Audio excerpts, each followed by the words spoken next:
నమస్తే, welcome to truth news. ముందుగా బులెటిన్లోని headline చూద్దాం. రాజమండ్రిలో అఖండ గోదావరి పర్యాటక ప్రాజెక్టును శంకుస్థాపన చేసిన షెకావత్ పవన్ కళ్యాణ్. కేంద్రం 375 కోట్ల రూపాయలతో రాష్ట్రంలో చేపట్టనున్న పర్యాటక ప్రాజెక్టులో ఫోటో గ్యాలరీని తిలకించిన షెకావత్ పవన్.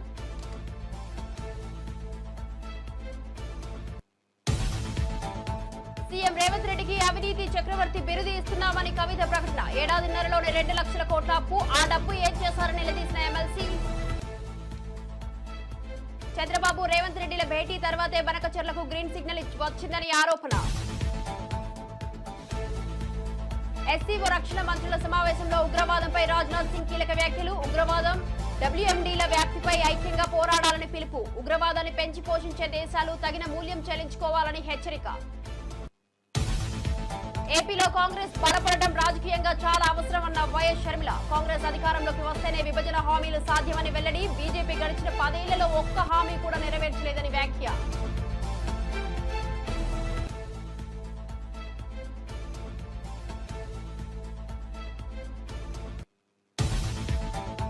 టీడీటీ పవిత్రతను దెబ్బతీయాలని చూస్తే ఊరుకోమన్న కిరణ్ రాయల్. హిందువుల మనోభావాలను దెబ్బతీస్తే పెద్ద యుద్ధమే చేస్తామని వెల్లడి. అలిపిరి నుంచి తిరుమల దర్శనం వరకు యాప్ క్రియేట్ చేసి డబ్బులు వసూలు చేస్తున్నారని ఆవేదన.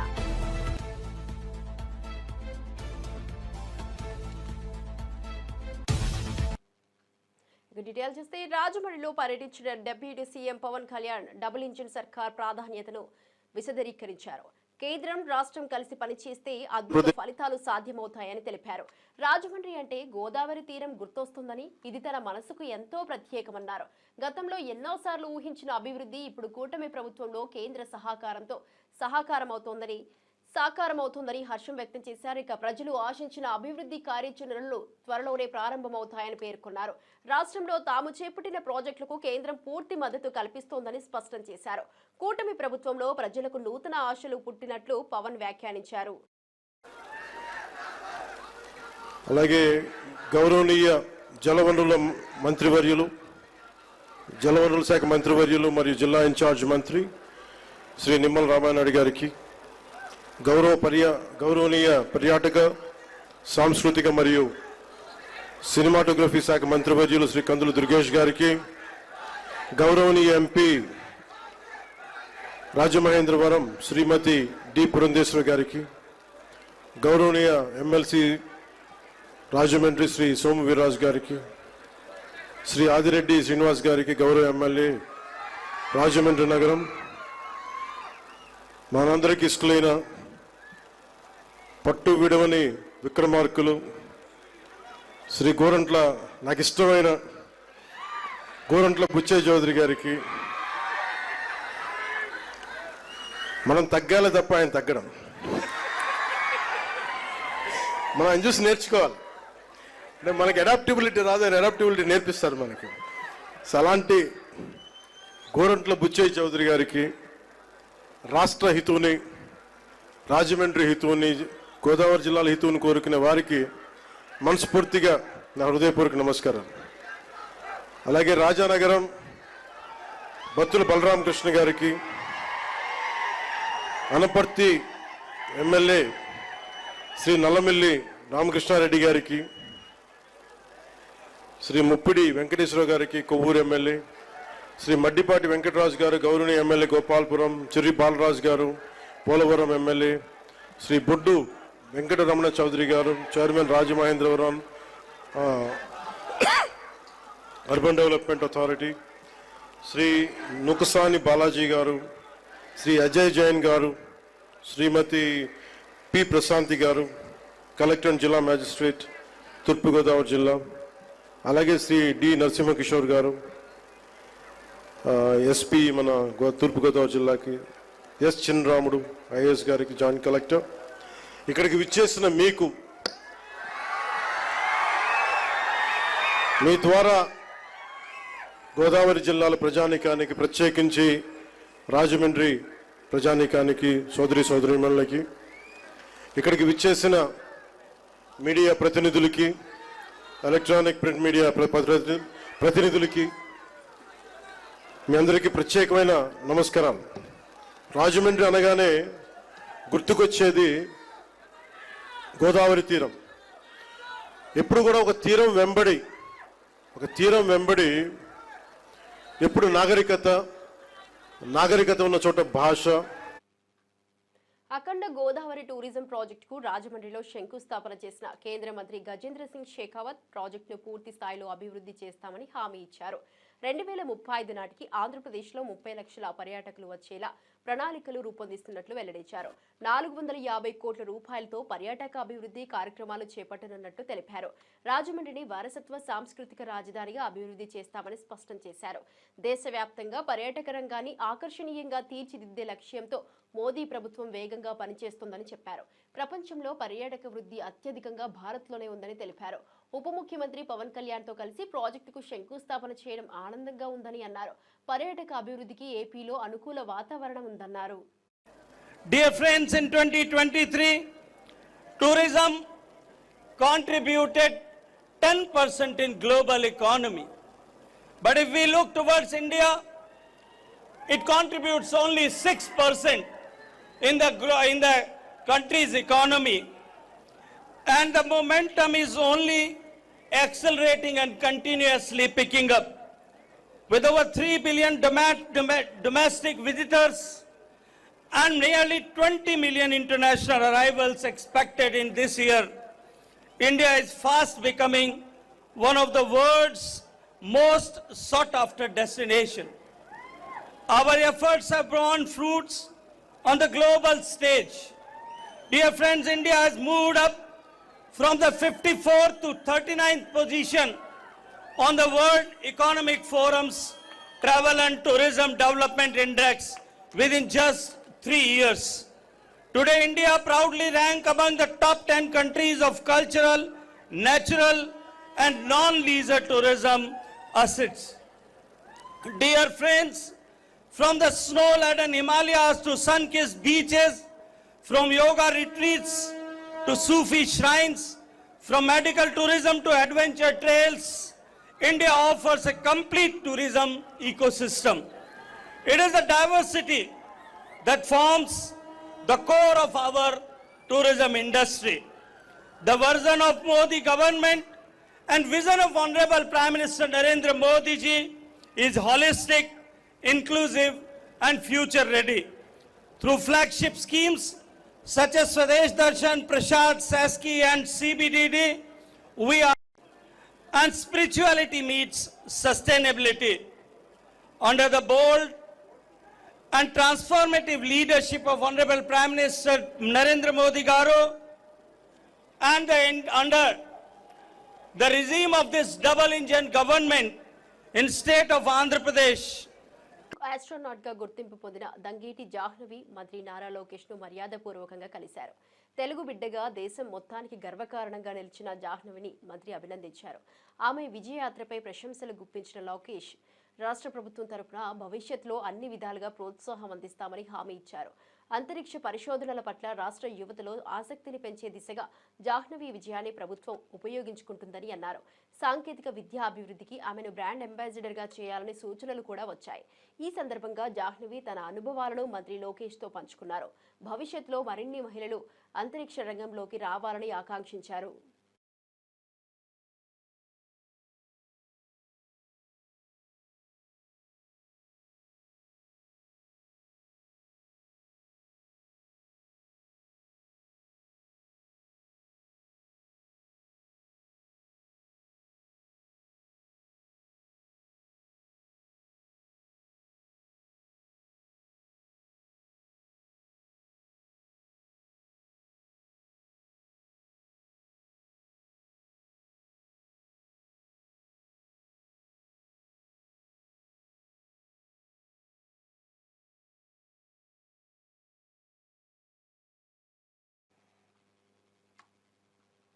ఏపీలో కాంగ్రెస్ బలపడటమే విభజన హామీల సాధనకు మార్గమని ఏపీ పీసీసీ అధ్యక్షురాలు వైఎస్ షర్మిల అన్నారు.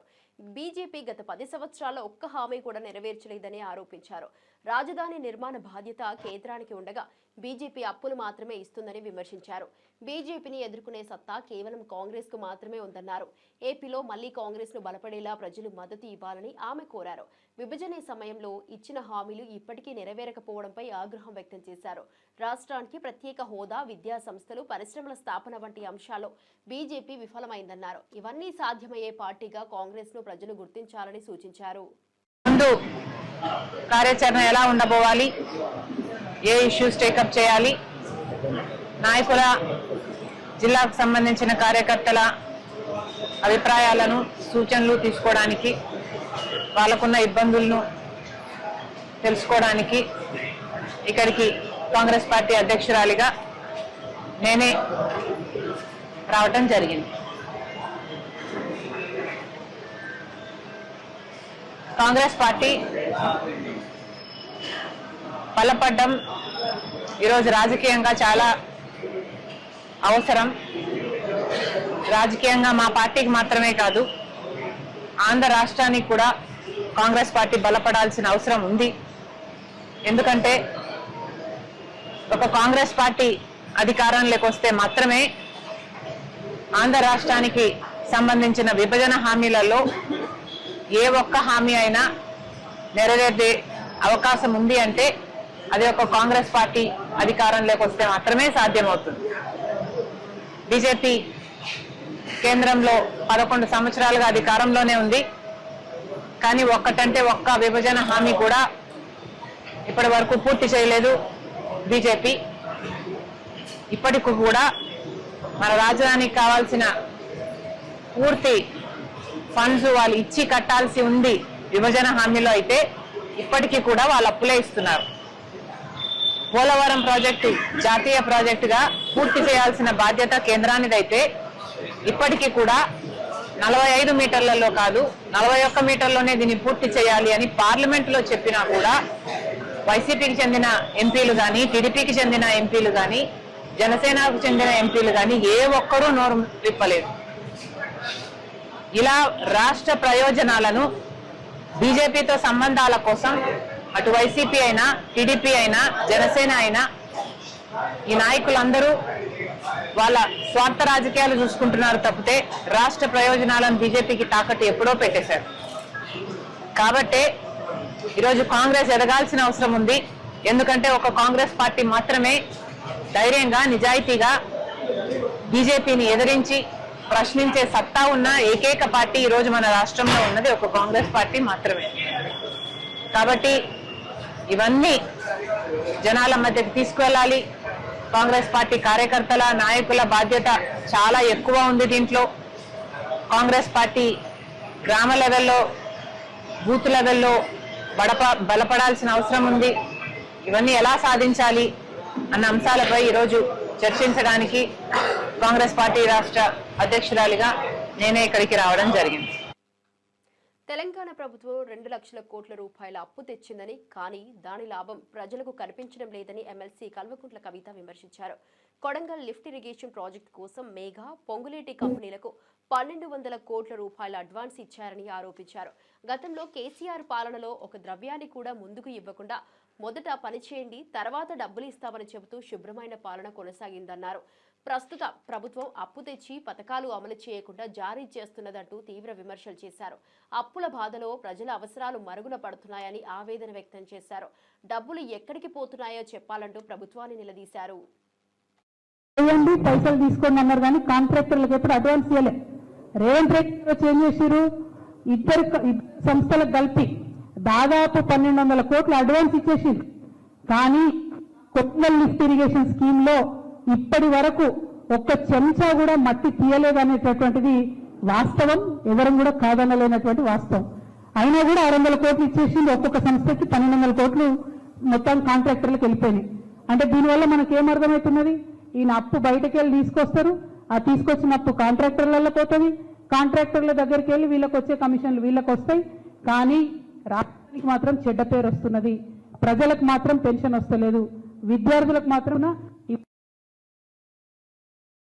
రేవంత్ రెడ్డి గారి అవినీతి రెడ్డి గారికి మేము ఒక రెడ్డి గారికి అవినీతి చక్రవర్తి అనేటటువంటి బిరుదునిస్తున్నాం.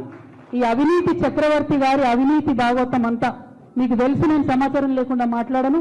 మీకు తెలుసు నేను ఆధారం లేకుండా మాట్లాడను. ఖచ్చితంగా ఒక 1.5 మంత్లో అవినీతి చక్రవర్తి గారి అవినీతి భాగవతం అంతా కూడా ఒక మంచి బుక్ వేసి తెలంగాణ ప్రజలందరికీ కూడా జాగృతి తరఫున పంచడం జరుగుతుంది. ఇవాళ బాధ ఎందుకైతుందంటే తెచ్చినటువంటి అప్పుతోని రాష్ట్రం బదనామవుతుంది, కానీ అన్ని వ్యవస్థలు కుప్పగొలుతున్నాయి. విద్య, వైద్యం లాంటి మౌలికమైనటువంటి వ్యవస్థలు. ముఖ్యమంత్రి గారు సొంత జిల్లా పాలమూరు యూనివర్సిటీలో నిన్న పైసలు ఇస్తే గానీ ఫుడ్ పెట్టమని చెప్పి ఆడికెళ్ళి మెస్లకెళ్ళి వెళ్ళగొడితే విద్యార్థులు పోయి గేటు కాడ ధర్నా చేశారు. నిన్న కాకతీయ యూనివర్సిటీలో విద్యార్థులు ధర్నా, ఎందుకంటే ఇంటిగ్రేటెడ్ స్కూల్ కోసం మధ్యలో జాగా తీసుకుంటామని. ఇక స్కూల్ పిల్లల పరిస్థితి మీకు తెలుసు. ఎమర్జెన్సీ కాలంలోనే చంద్రబాబు కాంగ్రెస్ లో చేరారని, ఆ సమయంలో కాంగ్రెస్ నాయకులకు ప్రధాన అనుచరుడిగా ఉన్నారని వైఎస్ఆర్సీపీ నేత సిదిరి అప్పలరాజు విమర్శించారు. ఇప్పుడు మాత్రం ఎమర్జెన్సీ వ్యతిరేకిలాగా మాట్లాడమేంటని ప్రశ్నించారు. అప్పట్లో కాంగ్రెస్ లో సినిమాటోగ్రఫీ మంత్రిగా పనిచేసిన చంద్రబాబు ఇప్పుడు ప్రసంగాలు చెబుతున్నారని ఎద్దేవా చేశారు. ఇప్పటి ఏపీ పరిస్థితి అప్రకటిత ఎమర్జెన్సీ లాంటిదని పేర్కొన్నారు. రెడ్ బుక్ రాజ్యాంగం అంటూ పిచ్చి మంత్రులు మాట్లాడుతున్నారని ధ్వజమెత్తారు. పోలీసులు అసలు చట్టాన్ని అనుసరిస్తున్నారా అని నిలదీశారు. వేల తప్పుడు కేసులు, చిత్రహింసలతో పాలనను నడుపుతున్నారని మండిపడ్డారు. ఇది ప్రజాస్వామ్యానికి సిగ్గు కలిగించే వ్యవహారమని అన్నారు. చేశారు అదే సంవత్సరం మీరు అధికారికంగా ఇండియన్ నేషనల్ కాంగ్రెస్ లో జాయిన్ అయ్యారు. మీరు ఈ విషయాన్ని మీరు మర్చిపోతే ఎలాగా? అండ్ మోస్ట్ ఇంపార్టెంట్లీ సంజయ్ గాంధీకి ఎమర్జెన్సీ ఇంపోజ్ చేయించినటువంటి సంజయ్ గాంధీకి ప్రధానమైనటువంటి సపోర్టర్గా మీరు ఆ రోజు ఉన్నారు. మీరు ఈ దేశంలో ఎమర్జెన్సీ ఇంపోజ్ చేయటానికి కారణమైనటువంటి వ్యక్తులకు ముఖ్య అనుచరుడిగా ఉండి ఈ రాష్ట్రంలో క్రియాశీలక రాజకీయాల్లో మీరుండి ఈ దేశంలో ఎమర్జెన్సీ విధించటానికి కారణమైనటువంటి పార్టీలోనే మీరుండి ఈరోజు ఎమర్జెన్సీకి వ్యతిరేకంగా మీరు మాట్లాడడం చాలా హాస్యాస్పదం. ఇది చరిత్ర. ఇది మీరు మర్చిపోవచ్చేమో కానీ ఈ రాష్ట్రంలో ఉన్నటువంటి ప్రజలు ఎవరు కూడా మర్చిపోరు. మీ రాజకీయ ప్రస్థానం ఎలా మొదలైంది అనేది మనం ఒకసారి గమనిస్తే. మాజీ ఎమ్మెల్యే జగ్గారెడ్డి సీఎం కావాలన్న తన రాజకీయ లక్ష్యాన్ని పునరుద్ఘాటించారు రేవంత్ రెడ్డి. ఇక ప్రస్తుతం సీఎంగా మరో 3 ఏళ్లు కొనసాగుతారని అభిప్రాయపడి ఆ తర్వాత తాను మరో 5 ఏళ్లలో సీఎం పదవిని అందుకోవాలని ప్రయత్నిస్తున్నానన్నారు. మొత్తం 9 ఏళ్లలో తన లక్ష్యాన్ని సాధించాలని నిర్ణయించుకున్నట్లు తెలిపారు.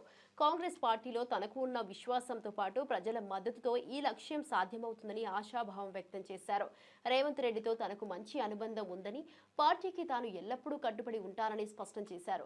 సుదీర్ఘ ఎంత 9,000 కోట్ల రూపాయలు 9,000 కోట్ల రూపాయలు 9 రోజులు 9,000 కోట్ల రూపాయలు 9 రోజులు. ఇది కాంగ్రెస్ గవర్నమెంట్, ముఖ్యమంత్రి రేవంత్ రెడ్డి గారు, ఫైనాన్స్ మినిస్టర్ బట్టి విక్రమార్క గారు, మా ఆల్ మినిస్టర్స్ యొక్క పనితీరు. గతంలో బీఆర్ఎస్ గవర్నమెంట్ ఉన్నప్పుడు వాళ్ళు ఏం చేసారు? అప్పుడు వాళ్ళు వేయలేదని మేము అంటలేం కదా, వాళ్ళు రైతు బంధు అన్నారు, వాళ్ళు వేసారు. వాళ్ళు వేసిన దానికి కాంగ్రెస్ గవర్నమెంట్, బీఆర్ఎస్ గవర్నమెంట్ గతంలో వేసిన దానికి కాంగ్రెస్ గవర్నమెంట్, అప్పుడు కేసీఆర్కి ఇప్పుడు రేవంత్ రెడ్డి గారికి ఉన్న తేడా ఏదో చెప్పాల్సిన అవసరం తెలంగాణ రైతులకు, తెలంగాణ ప్రజలకు ఉన్నది. మాకు ఈరోజు ఇది చాలా ఇంపార్టెంట్. ఇది దీంట్లో వాళ్ళు మొదలు పెడితే, వాళ్ళు రైతు బంధు మొదలు పెడితే, సపోజ్ జనవరి నెలలో వాళ్ళు రైతు బంధు స్టార్ట్ చేసి, ఎగ్జాంపుల్ చెప్తున్నా, జనవరిలో రైతు బంధు ఎకరానికి 5,000 రూపాయలు వాళ్ళు స్టార్ట్ చేస్తే మినిమం 5 నెలలు 6 నెలలు వాళ్ళు సమయం తీసుకున్నారు. వాళ్ళు 5-6 months టైం తీసుకున్నారు వాళ్ళు ఏదో రైతు బంధు వాళ్ళు వేయడానికి. అంటే ఎప్పుడు వాళ్ళు వేసినా రైతు బంధు 5,000 వేసినా 6,000 కోట్లు వేసినా కిస్తీల ప్రకారం నడిపించింది వాళ్ళ కథ. కిస్తీలే మళ్ళీ అక్కడ కూడా కిస్తీల ప్రకారం ఎట్లా చేసారు? సపోజు 9-10 వేల కోట్లు వేయాలనుకోండి, దాన్ని ఏం చేసారు?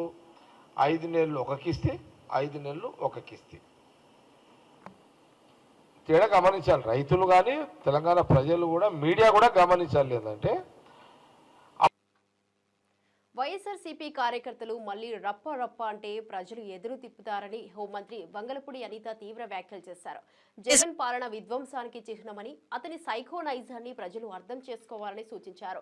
పల్నాడు పర్యటనలో జరిగిన ఘటనలో 3 ప్రాణాలు పోయాయని, అంబులెన్స్ కు దారి ఇచ్చి ఉంటే మధు ప్రాణాలు ఉండేవని ఆవేదన వ్యక్తం చేశారు. జగన్ బ్యాచ్ ఆటలు ఇక సాగవని స్పష్టంగా హెచ్చరించారు. గత 5 ఏళ్లుగా జగన్ ప్రజల మధ్య విద్వేషాలు, విధ్వంసం సృష్టించారని ఆగ్రహం వ్యక్తం చేశారు. ప్రజలే ఇక ఫైనల్ నిర్ణయం తీసుకునే సమయం వచ్చిందని తెలిపారు. రాష్ట్రాన్ని రక్షించాలంటే ఈ విధ్వంస రాజకీయాలను ప్రజలే తిప్పికొట్టాలన్నారు. ఇక్కడ కూడా అంటే ఎంత దారుణమైన పరిస్థితి అంటే, ఒక చీప్ లిక్కర్ ప్రజలకు అందించి ఆ లిక్కర్ మీద కూడా 15 సంవత్సరాలకి మా రాష్ట్రంలో ఇంతమంది తాగుతారు, దీని మీద ఇంత ఆదాయం వస్తుంది కాబట్టి నాకు ఇంత అప్పు ఇవ్వండి అని 25,000 కోట్ల రూపాయలని కూడా అప్పు తీసుకొచ్చేసిన పరిస్థితి నుంచి ఈరోజు ఆర్థిక వ్యవస్థని ఈరోజు గాడిలో పెట్టడానికి నిజంగా గౌరవ చంద్రబాబు నాయుడు గారు ముఖ్యమంత్రి వర్యులు చేస్తున్న కృషి మనందరం కూడా చూస్తున్నాం. ఒకటి మాత్రం నిజమండి, కూల్చివేతలతో మొదలుపెట్టాడు, విధ్వంసం చేశాడు, విద్వేషాలు రెచ్చగొట్టాడు, హింసను ప్రేరేపించాడు, వాళ్ళ తాలూకా మంత్రులు ఎమ్మెల్యేల చేత బూతులు తిట్టించాడు, అసెంబ్లీ సాక్షిగా మా చంద్రబాబు నాయుడు గారి చేత కన్నీళ్లు పెట్టించారు, అదేవిధంగా నారా బోనమ్మని నోటుకొచ్చినట్టు మాట్లాడించారు. ఇంకా మాలాంటి వాళ్ళం అయితే ఇంకా అది వేరే విషయం. అంటే ఒక్కొక్కసారి ఎందుకు గుర్తు తెచ్చుకోవాలంటే, జగన్మోహన్ రెడ్డి ఈ రోజు వచ్చి నీతి కబుర్లు చెప్తున్నాడు.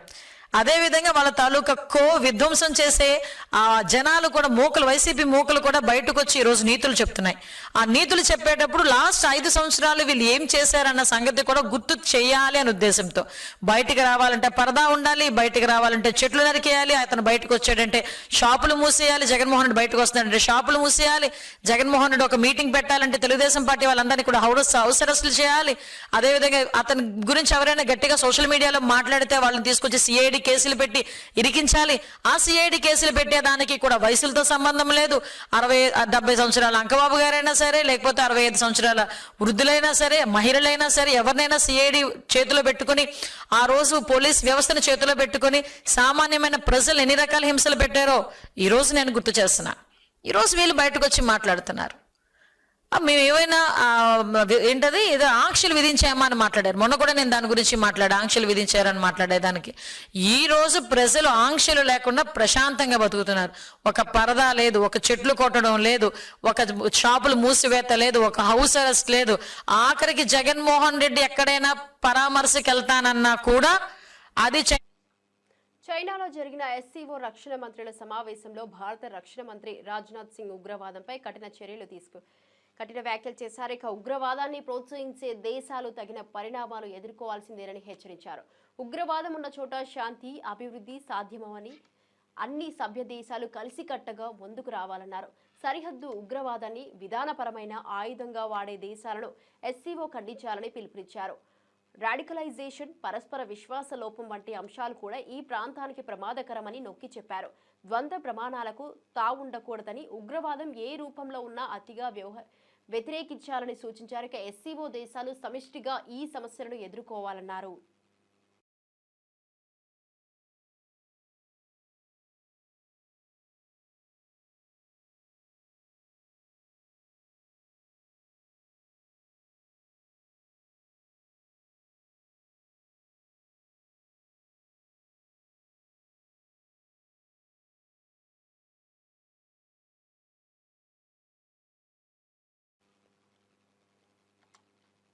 పదివేల మంది రిటైర్డ్ ఉద్యోగులకు ఇవ్వాల్సిన డబ్బులను నిలిపివేసిన కాంగ్రెస్ ప్రభుత్వం వారిని తీవ్ర ఇబ్బందులు పాలు చేస్తోందని మాజీ మంత్రి వి శ్రీనివాస్ గౌడ్ ఆరోపించారు.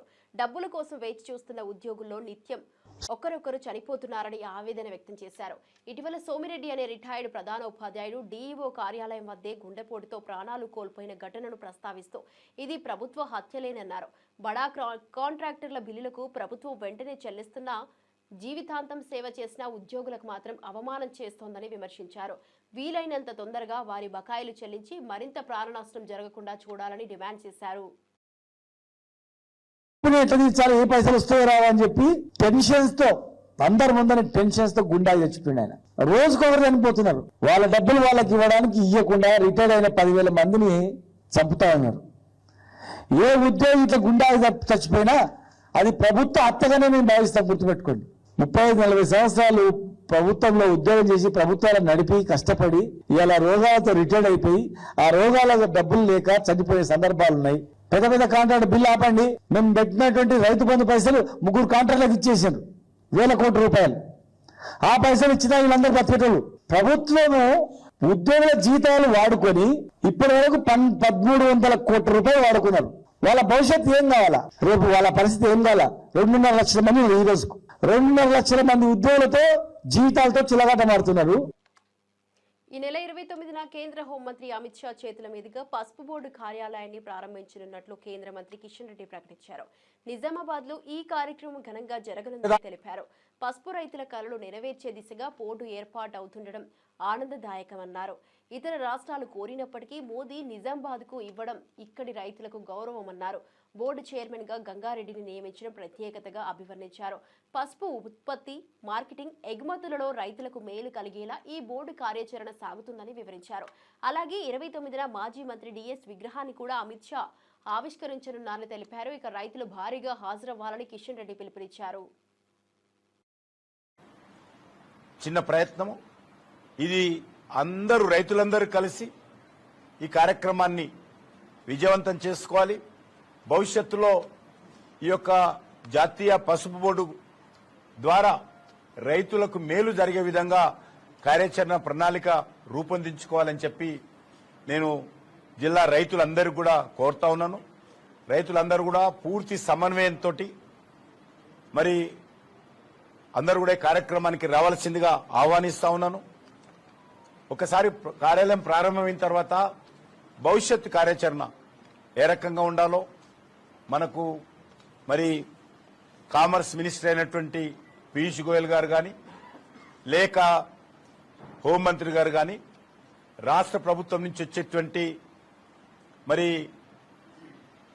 మంత్రులు కావచ్చు, దేశంలో పసుపు ఉత్పత్తి పెరిగే విధంగా పసుపు ఉత్పత్తి చేసేటువంటి రైతులకు లేకపోతే పసుపుకు సంబంధించినటువంటి వాల్యూ యాడెడ్ చేసేటువంటి అన్ని వర్గాలకు మేలు జరిగే విధంగా ఉపాధి అవకాశాలు మెరుగుపడే విధంగా ఇది. రైతుల పట్ల రేవంత్ రెడ్డి వైఖరిపై బీఆర్ఎస్ నేత పట్లోళ్ల కార్తిక్ రెడ్డి తీవ్ర స్థాయిలో విరుచుకుపడ్డారు. రైతులకు కేసీఆర్ కన్నతల్లి అయితే రేవంత్ సవతి తల్లి లాంటి వాడని విమర్శించారు. రైతు బంధు, రైతు భరోసా వంటి పథకాలు నిజమైన సహాయమని, అలాంటి సహాయంపై బజారులో ప్రకటనలు చేసుకుంటే అది రైతుల ఆత్మాభిమానాన్ని దెబ్బతీసేదిగా ఉంటుందని అన్నారు. కన్నతల్లి బిడ్డ ఆకలితో ఉన్నదా లేదా అనేది చూస్తుందంటే సవతి తల్లి బయట చూపులు చూస్తుందన్నారు.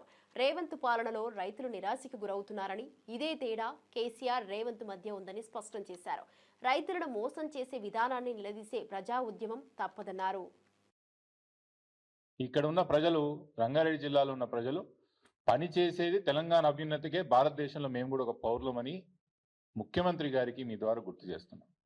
రంగారెడ్డి జిల్లాకి ఒక ప్రత్యేకత ఉంటుంది, ఒక ప్రాముఖ్యత ఉంటుంది. తలసరి ఆదాయంలో హర్యానాలో గురుగాం తర్వాత 2వ స్థానంలో భారతదేశంలో నిలిచిన ఒక ఘనత రంగారెడ్డి జిల్లా. అదే కాకుండా భారతదేశానికి, తెలంగాణకే కాదు భారతదేశానికి వనరులు సమకూర్చే ఒక టాప్ 5 డిస్ట్రిక్ట్స్లో, అది ఆర్థిక వనరులే కానివ్వండి, మానవ వనరులే కానివ్వండి, ఇంకేమున్నా కూడా టాప్ 5 డిస్ట్రిక్ట్స్లో భారతదేశంలోనే మా జిల్లా రంగారెడ్డి జిల్లా ఉంటుందనే విషయం కూడా గుర్తు చేస్తున్నా. ఇవన్నీ ఎందుకు ఒట్టినే వచ్చినాయా? ఎవరు త్యాగాలు చేయకుండా మా జిల్లా వాసులే కానీ, మా జిల్లా రైతులే కానీ, ప్రజలే కానీ కష్టపడకుండా రంగారెడ్డి జిల్లా ఈరోజు స్థాయిలో ఉన్నదా అని నేను అడుగుతున్నా. ముఖ్యంగా రంగారెడ్డి జిల్లాకు సంబంధించిన రైతులు వేలాది లక్షలాది ఎకరాలు దారాదత్తం చేసి ప్రభుత్వానికి, తద్వారా ప్రభుత్వం ఈ యొక్క భూములని డెవలప్ చేసి రోడ్లు వేసో లేకపోతే ఇన్ఫ్రాస్ట్రక్చర్ ద్వారా డెవలప్ చేసి దీన్ని పెట్టుబడులు తీసుకొచ్చి రంగారెడ్డి జిల్లా ద్వారానే తెలంగాణ రాష్ట్రానికి సగం పైన ఆదాయం వస్తుందని చెప్పి మీ అందరి ద్వారా యాద్ చేస్తున్నారు. ఇవన్నీ ఎందుకు మాట్లాడుతున్నాం అంటే మీరు అందరూ చూస్తున్నారు గత 2 రోజుల నుంచి, గత వారం రోజులు, 10 రోజుల నుంచి ఏం జరుగుతుందనేది. ముఖ్యమంత్రి గారు ఈసారి ఈ దఫా జరుగుతున్న వంటి రుణమాఫీ, రైతు బంధును ఖచ్చితంగా, నేను రైతు బందే అంటాను, ఇంకా దాన్ని రైతు భరోసాని ఇంకా నాకు నోటికి వస్తలేదు కాబట్టి రైతు బందే అది. ఈ దఫా రైతు బంధుని ముమ్మాటికి 9 రోజుల్లో తెలంగాణలో ఉన్న ప్రతి రైతు అకౌంట్లో పైసలు వేస్తామని చెప్పారు. అది మొదలుపెట్టిన కొన్ని కాడికి అది నిజంగా ఎంత మేర సక్సెస్ఫుల్ అయిందనేది ఒక సబ్జెక్ట్ అయితే నిజంగా బోనాల పండుగ ప్రారంభమైన సందర్భంగా గోల్కొండలో ప్రత్యేక పూజలు జరిగాయి. జగదాంబిక అమ్మవారి ఆలయంలో ఎమ్మెల్సీ కల్వకుంట్ల కవిత బోనం సమర్పించారు. సంప్రదాయ వస్త్రాధరణలో పాల్గొన్న ఆమె అమ్మవారిని దర్శించి ప్రత్యేక పూజలు నిర్వహించారు. ఈ సందర్భంగా ఆమెకు దేవస్థానం అధికారులు సత్కారం చేశారు. ఇక ప్రతి ఏడాది బోనాల పండుగ ప్రారంభ వేడుకల్లో పాల్గొనే సంప్రదాయం ఈసారి కూడా కొనసాగించారు. భక్తుల కేరింతల నడుమ ఆలయం చుట్టూ పూజా కార్యక్రమాలు జోరుగా సాగాయి. అనంతరం ఆమె మీడియాతో మాట్లాడుతూ బోనాల పండుగ తెలంగాణ సంస్కృతికి ప్రతీకగా నిలుస్తుందని తెలిపారు. రాష్ట్ర ప్రజలందరికీ శుభాకాంక్షలు తెలిపారు. గోల్కొండ బోనాల నేపథ్యంలో పటిష్టమైన భద్రతా ఏర్పాట్లు చేపట్టినట్లు అధికారులు తెలిపారు.